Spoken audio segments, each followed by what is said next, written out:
Hello students, welcome in your new class. New class के साथ में आप लोगों की नई किताबें हैं आप लोगों के साथ में, और आप लोगों का ग्रेड भी नया है, पढ़ाई का स्तर भी नया होने वाला है। So you should be happy and you are starting with a very good message of your lesson 1, that is a poem. Poem का टाइटल है लर्निंग टुगेदर। लर्निंग टुगेदर का मतलब है बच्चों साथ साथ पढ़ना। कोई भी काम हम जब साथ साथ करते हैं तो उसके परिणाम बहुत अच्छे होते हैं। क्यों? केवल तरक्की ही नहीं मिलती है उसमें हमको, उसमें सहयोग के साथ काम करने से हम लोगों को एंजॉय करने का मौका भी मिलता है। आप लोगों की नई क्लास में आप लोगों के बहुत सारे नए एक्सपीरियंसेस होने वाले हैं। पढ़ाई का ये एक नया स्तर भी है। क्यों नया स्तर है? अभी तक आप जिन कक्षाओं में पढ़ रहे थे वो आप लोगों की लोअर प्राइमरी की कक्षाएं थीं, और अब आप लोग आ गए हो अपर प्राइमरी कक्षाओं में। तो आप लोगों का फिर से एक बार एक बहुत अच्छे मैसेज के साथ में नई किताब के नए पाठ की शुरुआत करेंगे हम लोग, और इसमें एक बहुत अच्छा सा मैसेज है जिसको फॉलो करेंगे द ईयर लॉन्ग। देखेंगे आप लोग बहुत कुछ गेन करेंगे इस मैसेज के साथ में। पोएम को स्टार्ट करने से पहले या लेसन को स्टार्ट करने से पहले आप लोग थोड़ा सा अपने दिमाग पर जोर डालिए और ये सोचिए कि जब आप सबसे पहली बार विद्यालय आए थे तो आपको कैसा लगा था। आप में से बहुत सारे बच्चे बहुत ज़्यादा जिज्ञासु थे, very curious to come to school and to enjoy the atmosphere of the school, but at the same time some of you were feeling सुबह जल्दी उठना पड़ेगा, स्कूल जाना पड़ेगा, आज़ादी नहीं रहेगी, मैडम डांटेंगी भी। तो आप लोगों के अलग अलग एक्सपीरियंस स्कूल आते वक्त रहे होंगे। उसके बाद में सोचो क्या हुआ, आप लोगों के दोस्त बनते गए। आप लोगों ने यहाँ पर मिल कर के खेलना, मिल कर के खाना खाना, बहुत सारी चीज़ें सीखी। और बहुत सारे बच्चों को जिनको पहले स्कूल अच्छा नहीं लगता था उनको अब स्कूल अच्छा लगने लग गया। तो बच्चों, जिस तरह के आपके वो शुरुआती एक्सपीरियंसेस थे उससे थोड़े से और अच्छे एक्सपीरियंस आपको इस कक्षा में होने वाले हैं, जिनके लिए पोएट ने आप लोगों को बहुत अच्छी तरह से तैयार किया है। अपनी बहुत सारी अच्छी सी फीलिंग्स जो इस पोएम में उसने उड़ेल के हम लोगों के सामने रख दी हैं। ये जो फीलिंग्स हैं, सही पूछे तो पोएट ने इतना करीब से बच्चों के मन को महसूस करके दी हैं कि आपको लगेगा कि ये पोएट की नहीं, ये तो हमारी ही फीलिंग्स हैं। तो इन फीलिंग्स के साथ में हम लोग इस लेसन 1 की आपकी कक्षा की शुरुआत करने वाले हैं। आप लोगों को बच्चों पोएम पढ़ने को मिल रही है, वो भी इतने ग्रेट मैसेज वाली। इसके साथ में एक चीज़ मैं और आप लोगों को बताना चाहूँगी कि बच्चों कोई भी चीज़ जब हम गा करके कहते हैं तो वो बहुत जल्दी से याद हो जाती है, जबकि अगर हमें कोई कहे कि लिख के ये हमने आपको ऐसे लिख के दे दिया है, इसको याद कर लो, तो हम लोगों को मुश्किल लगता है। आपने देखा होगा छोटे छोटे बच्चे भी अगर उनके सामने कुछ गा के बोला जाए तो उसको बहुत अच्छे तरीके से और बहुत जल्दी से याद करके दोहराने की कोशिश करते हैं। इसी तरह छोटे ही नहीं, आप जैसे लोग या आपसे बड़े लोग भी कोई भी पोएटिक वे में कही हुई बात को या गाने में कही हुई बात को जल्दी से याद कर लेते हैं और उसको दोहराने में उनको आसानी होती है, एंजॉय भी करते हैं डेफिनेटली। तो पोएम्स एंजॉय करने के लिए होती हैं, सीखना भी है, लैंग्वेज सीखना है और साथ में एंजॉय भी करना है। इस चीज़ को आप लोग जानते हो बहुत अच्छी तरह से, बस आपका ध्यान नहीं गया होगा। कैसे जानते हो? आपके गांव में बहुत सारी महिलाएं लोकगीत गाती हैं? आपने कभी सोचा वो लोकगीत क्या कहीं पर उन्होंने पहले लिखे थे, फिर पढ़े थे, फिर याद किए थे? नहीं ना। बस इसी बात को आपको समझ लेना है। जिस तरह से वो गाने हमने कहीं पर लिखे नहीं थे, पढ़े नहीं थे, लेकिन इतने मन के साथ, इतनी समझ के साथ में उनको हम अपने आसपास प्रस्तुत होते हुए देखते हैं, ठीक उसी तरह से पोएम्स होती हैं। अगर आप इनको सुनेंगे, पहले मेरे मुख से सुनिए, फिर आप लोग अपने कक्षा के जो आपके सहपाठी हैं उनके साथ में इनको गुनगुनाइए, बार बार बोलिए, और इनका अर्थ समझने का, क्योंकि दूसरी भाषा है, आपकी मातृभाषा नहीं है, तो आप उनके शब्दों के अर्थ को जब बार बार बोलेंगे तो समझ जाएंगे। तो सबसे ज़्यादा किसी भी भाषा को सीखने में मददगार होता है शब्दों का या उन चीज़ों का बार बार प्रस्तुत करना, बार बार बोलना, बार बार सुनना। तो आप बोलेंगे भी और सुनेंगे भी। पहले सुनेंगे, I will recite the poem, you will enjoy, you will follow how I am pronouncing the words, कहाँ मैं रुकती हूँ, कहाँ पर मैं किस तरीके से उतार चढ़ाव को फॉलो करती हूँ, इन बातों को ध्यान में रखते हुए आप लोगों को पढ़ना है। तो हम लोग पहले पोएम को रिसाइट करते हैं। पोएम का टाइटल जैसा कि मैंने बताया लर्निंग टुगेदर है। लर्निंग टुगेदर मतलब साथ साथ पढ़ना। कोई भी काम हम साथ साथ करते हैं तो उसको एंजॉय करते हैं, क्यों ना वो पढ़ना ही हो, क्योंकि हमारे जो सहपाठी होते हैं स्टूडेंट्स, उनमें से सब में अलग अलग क्वालिटीज़ होती हैं। कुछ बच्चे किसी चीज़ में अच्छे होते हैं और दूसरे बच्चे किसी और चीज़ में अच्छे होते हैं। अगर हम सबके सम्मिलित प्रयासों के साथ में बढ़ते हैं तो हमको पढ़ना या लिखना या सीखना सब कुछ बहुत मज़ेदार लगता है। तो इसी क्रम को आगे बढ़ाएंगे हम लोग और कविता पढ़ेंगे, ये वाली पोएम पढ़ेंगे आप लोगों के लिए। शुरू करती हूँ मैं। I am reciting the poem, आप लोगों को फॉलो करनी है फिर आगे, ठीक है। 6th grade is a special place. See the big smile on my face. Our class is a great team. We make our teachers beam. We work hard each busy day, then out to the yard to play. Multiplication is fun. 9 times 9 is 81. Learn the math facts 1 through 10. Practice again and again. Play a game, sing a song, lots of fun all year long. Books to read, poems to say, learning new things every day. Poem की आगे भी lines हैं, लेकिन हम लोग अभी इतनी ही lines को पढ़ने वाले हैं। एक बार मैं आपको फिर से इसको रिसाइट कर रही हूँ, बहुत ध्यान से सुनेंगे आप लोग। 6th grade is a special place. See the big smile on my face. Our class is a great team. We make our teachers beam. We work hard each busy day, then out to the yard to play. Multiplication is fun. 9 times 9 is 81. Learn the math facts 1 through 10. Practice again and again. Play a game, sing a song, lots of fun all year long. Books to read, poems to say, learning new things every day.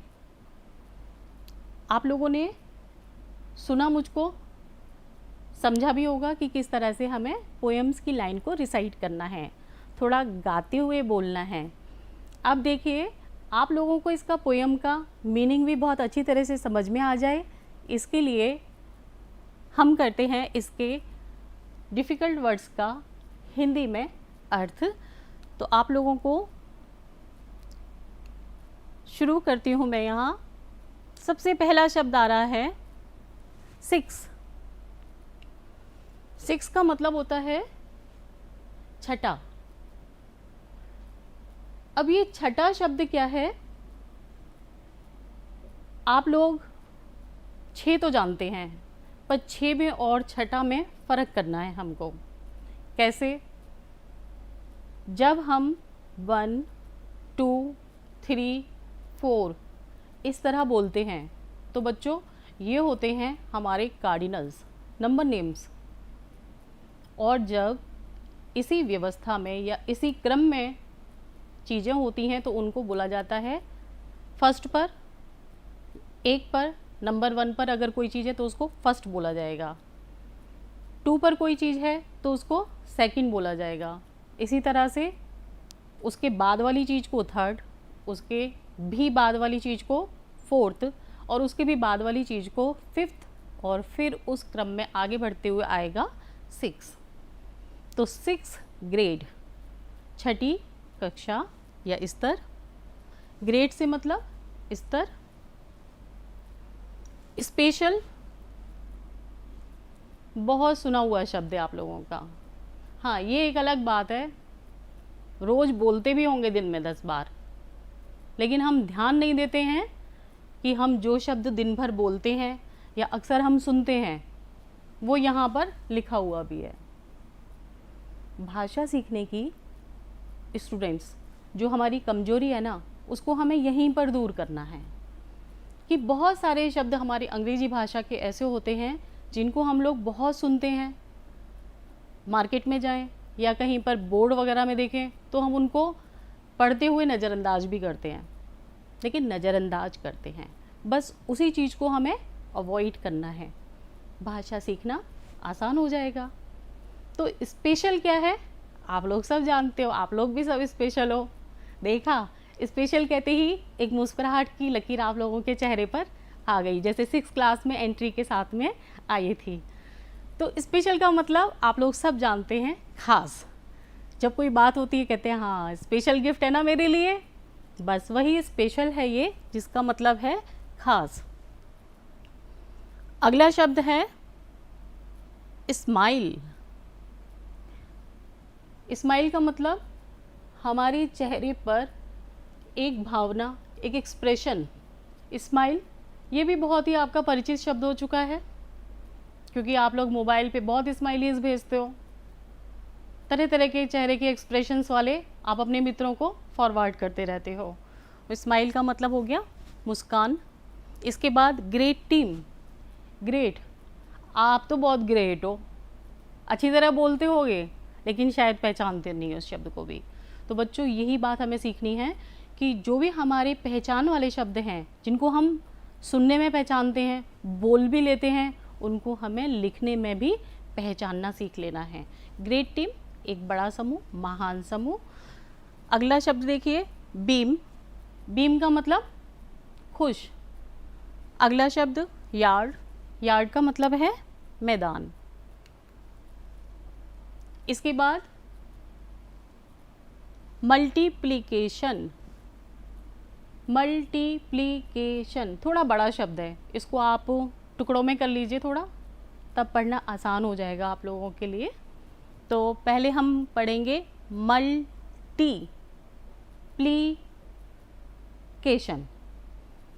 इसका मतलब होता है गुणा। गुणा कहाँ होते हैं आप जानते हैं इतना तो, जब हम गणित पढ़ते हैं तब हम जोड़ना, घटाना, भाग करना और करते हैं गुणा की भी संक्रियाएं। तो ये वही संक्रिया है मल्टीप्लिकेशन, इसको अंग्रेजी में बोला जाता है। अगला फन, मज़ा, आनंद।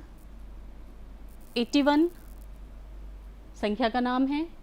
81 प्रैक्टिस, अभ्यास, इसके बाद गेम, इसका मतलब हुआ खेल। ये भी शब्द आपका वैसे चित परिचित है, आप लोगों को स्पेलिंग्स पहचाननी है और लर्न करनी है। सॉन्ग, गाना, ऑल ईयर लॉन्ग, पूरे साल। लर्निंग, सीखना। आइए अब हम लोग इन शब्दों की मदद से जो इनका अर्थ बन रहा है उसको कर लेते हैं। अभी तक हमने शब्दों को अलग अलग करके इनका अर्थ समझा था। अब हिंदी भाषा में आप लोगों का इसका भावार्थ समझ में आने का नंबर है। चलिए समझते हैं। 6th grade is a special place. See the big smile on my face. छठी कक्षा पढ़ाई का एक खास स्तर है और इसीलिए मेरे चेहरे पर एक बहुत प्यारी सी मुस्कुराहट आप देख सकते हैं। Our class is a great team. We make our teachers beam. मेरी कक्षा एक बहुत ही अच्छा सा समूह है और हम अपने अध्यापकों को खुश रखते हैं। We work hard each busy day, then out to the yard to play. हम रोज़ाना बहुत मेहनत करते हैं और उसके बाद में हम खेलने भी जाते हैं। तो स्कूल इसका मतलब केवल पढ़ने की और बोरियत की जगह नहीं है, खेलने को भी यहाँ पर मिलता है। Multiplication is fun, 9 times 9 is 81। गुणा की क्रिया करने में भी हमें आनंद आता है, परेशानी नहीं होती, मैडम बहुत अच्छी तरह से समझाती हैं। और 9 बार जब 9 को रखा जाता है तो कितना हो जाता है? 81 हो जाता है। गुणा करने आते हैं कुछ इसी तरह से होते हैं, मैडम समझाती हैं आप लोगों को, वही यहाँ बताया गया है। Learn the maths facts 1 through 10, practice again and again. हम गणित की जितनी भी क्रियाओं को करते हैं उसमें अंक कितने शामिल होते हैं? 1 से लेकर 10 तक। देखिए यहाँ तस्वीर में भी कैसी संक्रियाओं के साथ बहुत ही प्यारा सा रंग बिरंगा सा खेल आप लोग देख सकते हैं। इसी तरह से हमें गणित पढ़ना होता है, उसमें पढ़ने में हमें उसी तरह से जैसे इन रंगों में आनंद है उसी तरह से आनंद आता है। प्रैक्टिस अगेन एंड अगेन, तो 1 से लेकर 10 तक के गणित के आंकड़ों को हम लोग समझते हैं और बार बार प्रैक्टिस करते हैं, अभ्यास करते हैं। Play a game, sing a song, हम लोग खेल खेलते हैं, गाना गाते हैं और पूरे साल खूब मज़े करते हैं। बुक्स टू रीड, ये स्टूडेंट्स क्या करते हुए दिख रहे हैं? They are reading. Books to read, poems to say, किताबें पढ़ते हैं और कविताएं सुनाते हैं, बोलते हैं। Learning new things every day, और इस तरह से हम प्रतिदिन कुछ ना कुछ नया सीखते हैं। इस तरह से बच्चों ये पोयम के हिंदी में आप लोगों ने अर्थ को समझा। किसी भी पोयम का जो आनंद है, जो उसकी सोल है कहना चाहिए, होते हैं उसके राइमिंग वर्ड्स। राइमिंग वर्ड्स क्या होते हैं? जो शब्द बोलते वक्त आखिर में मिलती जुलती आवाज़ के साथ बोले जाते हैं, तुकबंदी होती है जिनमें, उनको राइमिंग वर्ड्स बोला जाता है। मैं आपको बोल के बताती हूँ, आप में से बहुत से बच्चे जानते भी हैं, यहाँ देखते जाएंगे तो आपको और अच्छी तरह से समझ में आएगा। पहली पंक्ति में आपके शब्द दिखाई दे रहा है प्लेस। प्लेस को हम जिस तरह से बोल रहे हैं उसमें और इसके आखिर में अक्षर आए हैं, अल्फ़ाबेट्स आए हैं C और E। इसी तरह से face, place rhymes with face. अगला शब्द team, it rhymes with beam. Day rhymes with play. Fun rhymes with one. 10 rhymes with again. Song, song को बोलने की आवाज़ देखिए किस शब्द से मिल रही है? Song rhymes with long and से राइम्स विद डे। इस तरह से आप लोगों को पता चल रहा है कि किस तरह से ये राइमिंग वर्ड्स जो हैं वो पोएम को बहुत स्वीट बनाते हैं, उसकी सोल होते हैं ये। हम लोगों ने पोएम पढ़ लिया, पोएम का मीनिंग समझ लिया, आपको जो डिफ़िकल्ट वर्ड्स लग सकते हैं मेरी नज़र में, वो मैंने आप लोगों को बता दिए। लेकिन फिर भी कई बार ऐसा होता है स्टूडेंट्स कि आप लोगों को बहुत सारे शब्दों के अर्थ नहीं पता होते हैं, जिसके कारण से आपको भाषा समझने में, अंग्रेजी समझने में परेशानी महसूस होती है और फिर आपका इंटरेस्ट भी ख़त्म हो जाता है। तो इंटरेस्ट को बनाए रखना है। पढ़ना एक बहुत अच्छा शौक़ है। इसकी मदद के लिए है ना डिक्शनरी। पर समस्या ये होती है कि डिक्शनरी देखी कैसे जाए। तो देखिए डिक्शनरी कैसे देखते हैं, ये आप लोगों को नई कक्षा में मैं सिखाती हूँ। डिक्शनरी में स्टूडेंट्स अल्फ़ाबेटिकल ऑर्डर में शब्द लिखे होते हैं, और क्योंकि डिक्शनरी को हिंदी में बोला जाता है शब्दकोश। अब कोश है, ये भंडार है, और इसमें जो आपको नहीं आ रहा है उसको आपको खंगालना है, ढूंढना है। तो ढूंढने का तरीका पता होना भी बहुत ज़रूरी है। कैसे ढूंढेंगे? इसके लिए आपको अल्फ़ाबेटिकल ऑर्डर समझना बहुत ज़रूरी है। इसीलिए आपके पहले लेसन के साथ में इस चीज़ को मैंने शामिल किया है। तो हम लोग इसको समझ लेते हैं आज। मैंने आपकी इस वाली पोयम में से ही जो आरंभ में 10 शब्द आए हैं उनको यहाँ पर नोट कर लिया। कौन से 10 शब्द हैं? देखिए, 6 special, place, smile, face, class, great, team, teachers और बीम। ये आपके पोयम के शुरू में से ही मैंने शब्दों को यहाँ पर लिख लिया है। मैंने उस क्रम में लिखा है जिस क्रम में आपकी पोयम में आ रहे हैं। आपको क्या करना है? आपको इनको सीखना है कि अल्फ़ाबेटिकल क्रम में कैसे लिखा जाएगा इनको। अल्फ़ाबेट का क्रम आपको पता है, ए सबसे पहले, उसके बाद आता है बी, जैसा कि आपको लिखा हुआ दिखाई दे रहा है यहाँ पर। उसके बाद सी आता है, सी फॉलोड बाय डी। हमको इन शब्दों को बस इसी क्रम में लिखना है जिसमें अल्फ़ाबेट होती है। अर्थात ए से शुरू हो रहा है जो शब्द वो सबसे पहले होता है डिक्शनरी में। उसके बाद बी के सारे शब्दों का कलेक्शन होता है, उसके बाद सी के सारे शब्दों का कलेक्शन होता है, और इसी क्रम में जेड तक के सारे शब्दों का संकलन करके शब्दकोश में उनके अर्थ बता रखे होते हैं। अब इनमें भी क्योंकि ए से भी बहुत सारे शब्द हैं, तो उनको कैसे अलग करेंगे, उनको कैसे ऑर्डर में लाएंगे, उसको सीख लेते हैं। तो हम लोग पहले यहाँ ए से आरंभ होने वाला शब्द ढूंढते हैं। कोई भी दिखाई नहीं दे रहा। बी से आरंभ होने वाला एक शब्द है हमारे पास, और वो है बीम। तो हम सबसे पहले अल्फ़ाबेटिकल ऑर्डर में डिक्शनरी में कौन सा शब्द ढूंढ सकते हैं? बीम। तो बीम को हम वैसे यहाँ पर अपने लिख लेंगे, नोट कर लेंगे। इसके बाद में आप देखिए बी के बाद सी, अल्फ़ाबेट का आरंभ होने वाला शब्द ढूंढ लेते हैं। सी से शुरू हो रहा है क्लास, और कोई शब्द सी से शुरू यहाँ पर नहीं होता पाया हमने। तो हमने सी के शब्द को, क्लास को बी के बाद यहाँ पर ऑर्डर में व्यवस्थित कर दिया, लिख दिया। इसके बाद डी से आरंभ होने वाला शब्द भी यहाँ हमारी लिस्ट में नहीं है। एफ, ई से नहीं है, तो एफ पर आएंगे, और एफ से एक शब्द हमें यहाँ पर मिल रहा है। एफ से कोई दूसरा शब्द यहाँ पर नहीं है। तो अगला हमारा क्रम में आ रहा है एफ से स्टार्ट होने वाला शब्द फेस। इसके बाद में जी से स्टार्ट होने वाला शब्द ग्रेट, और कोई नहीं है, तो ग्रेट को हमने ऑर्डर में यहाँ पर लिख लिया, व्यवस्थित कर लिया। इसके बाद में एच से नहीं है, आई से भी नहीं है, जे से भी नहीं है, के से भी नहीं है, और एल से भी नहीं है, एम से भी नहीं है, एन से भी नहीं है, ओ भी नहीं है, पी। अगला शब्द हमें यहाँ पर पी से मिल रहा है, और वो है प्लेस। तो हम लोगों ने क्या किया कि प्लेस को ग्रेट के बाद में लिखा।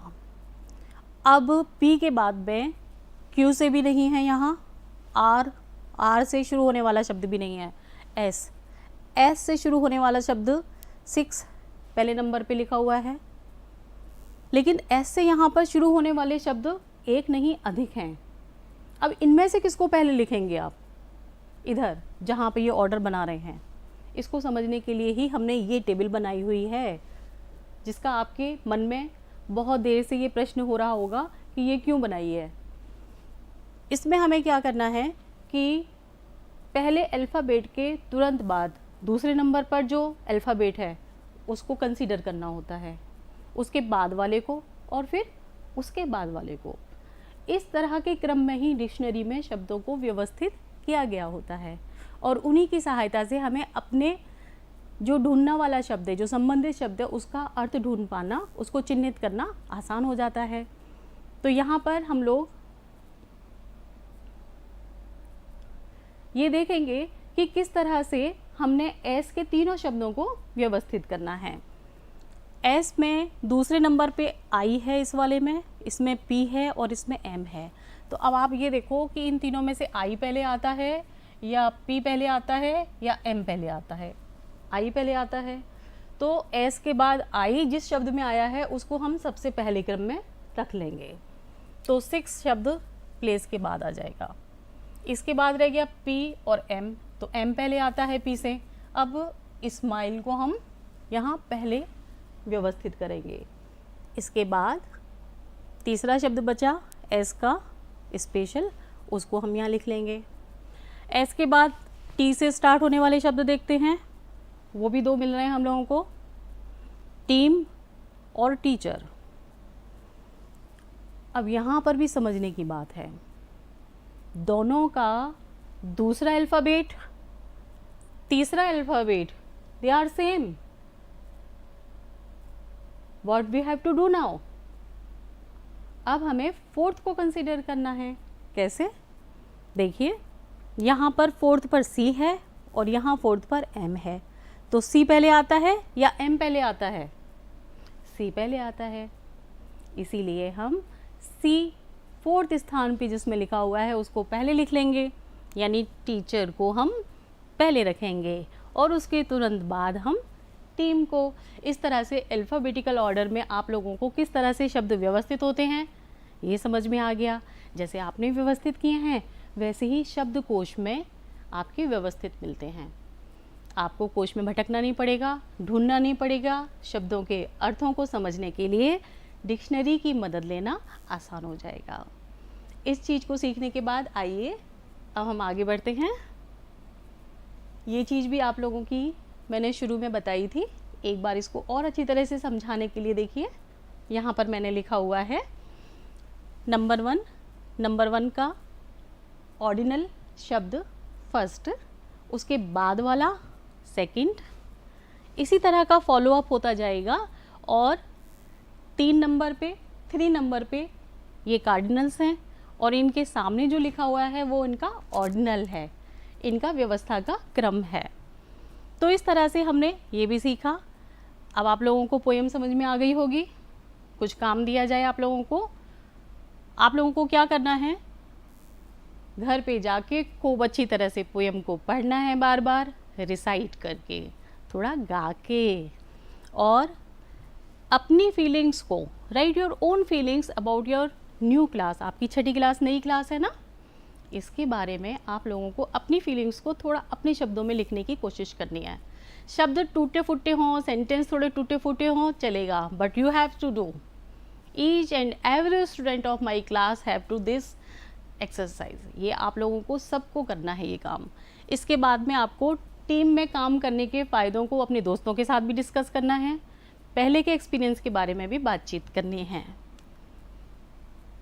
पोएम पढ़ेंगे, उसके टेक्स्ट के गो थ्रू करेंगे, तो ये एक तरफ आधे सेंटेंस लिखे हुए हैं और दूसरी तरफ उसका सही मिलान करके पूरा बनाने के लिए वाक्य को दूसरे सेंटेंस का हिस्सा लिखा हुआ है।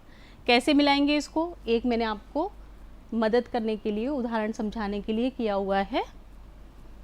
सी द बिग स्माइल, ये आधा हिस्सा है वाक्य का, इसको पूरा कैसे करेंगे, इन वाले सेंटेंस में से देख करके। ये सी पर जो लिखा है ना, ऑन माई फेस, ये यहाँ पर इसके साथ मैच हो रहा है, 1 इज़ मैचिंग विथ सी। इसी तरह से आपको ये बाकी मैचेस भी करने हैं। टेक्स्ट के गो थ्रू करके, और इस तरह से आप लोगों को पोएम की ये लाइंस बहुत अच्छी तरह से समझ में आ जाएंगी और उम्मीद करती हूँ आप लोग एंजॉय करेंगे। नेक्स्ट क्लास जब होगी इंग्लिश की, आप लोग मुझे बहुत अच्छी तरह से इस पोएम के बारे में बताएंगे। Thank you.